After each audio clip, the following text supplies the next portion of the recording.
In one of the old mining regions of France, strange phenomena were happening, sparking legends about a monstrous creature that had been mutating underground for 3,000 years. It's 1965, and a young man named Amir has a terrifying dream in which miners perish trying to escape from a horrifying beast. Shaken, Amir wakes up and rushes to meet his friend, who reminds him they need to leave soon if they want to secure jobs. They arrive at the recruitment point, where many hopefuls are gathered, seeking hard but well-paid mining jobs. The foreman holds 2 stamps, a red one for those deemed unsuitable and a green one for the selected few. Amir is rejected, but in a desperate act, he grabs the green stamp and marks himself repeatedly. The recruiters, amused by his audacity, decide to take him on. Amir is sent to a mining company in the northern French region of Pays-de-Calais, unaware that he has been assigned to the notorious 5th mine, ominously known as the Devil's House. A renowned scientist, Professor Berthier, arrives, insisting on descending specifically into this mine, which is typically reserved for offenders. An injured miner is brought to the surface, and Berthier insists on accompanying him down. Meanwhile, reinforcements from Morocco arrive, and Amir is assigned to the foreman's crew. He acquaints himself with the other miners, and one of them, Santini, shows him the ropes. During their work, Amir injures his hand with a jackhammer. Sent to the horsekeeper, he is surprised to see a blind horse, soon to be replaced by machinery the last of its kind in the mine.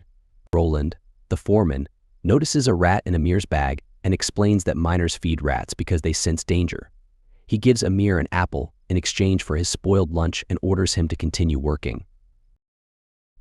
A week later, Roland announces that Professor Berthier will join them in the mine, and they will be well compensated for their efforts. Berthier needs to reach a specific location, requiring the miners to blow up a wall.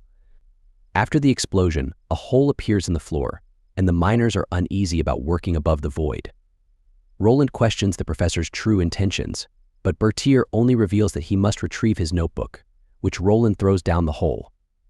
Berthier descends first, and soon the others follow, with Roland recalling an old legend about the mine's curse.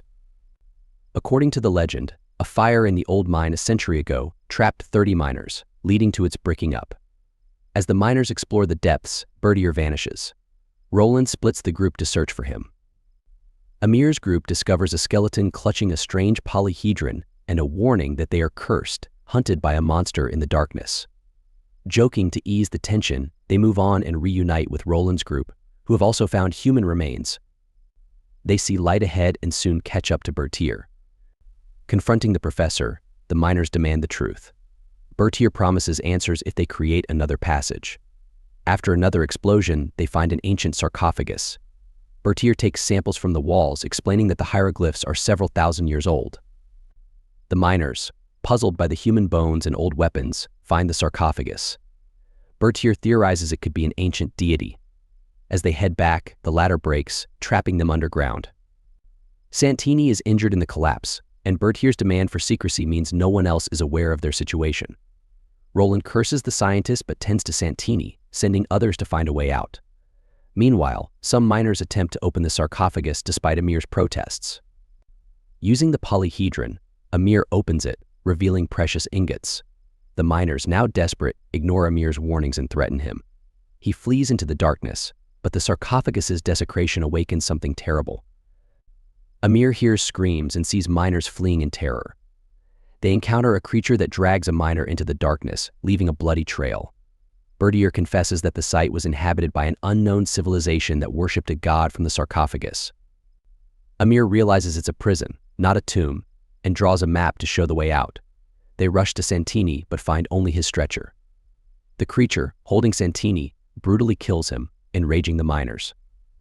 The group decides to lure the monster into a tunnel and blow it up, but they debate whether to kill the monster or ensure their own escape. Berthier suggests finding a way out through the grave inscriptions. They discover a prison-like area with skeletons, believed to be volunteers sacrificed to the god. Moving further, they find a bloody burial chamber. Berthier traps Amir, revealing his betrayal. Reading the inscriptions, they learn about 9 graves worldwide meant to imprison the monsters until a savior emerges. Amir deciphers a palindrome indicating the entrance is also the exit. As the horse corpse reanimates into a monster, Berthier steps into its embrace, rejoicing in the first contact with an alien, only to be killed. Amir escapes, leading the miners out, unaware the monster is following. At a crossroads, they hear sounds and hide, but the monster attacks, killing more miners. Amir and Roland escape, with Roland deciding they should part ways until Amir convinces him otherwise. They find a bricked-up well for sacrifices. As the monster drags Amir, Roland prepares explosives. Amir regains consciousness, realizing the monster grows stronger with each kill. He stabs it and escapes, joining Roland at the well. They climb, setting explosives. The monster catches up, and Roland sacrifices himself to ensure the explosion seals the entrance, killing both the alien and the miners, forever trapping the creature. This genre film, a tale of human greed and the relentless pursuit of knowledge and glory, transforms into an exciting ride, reminding us of the importance of maintaining our humanity, even in the darkest of battles.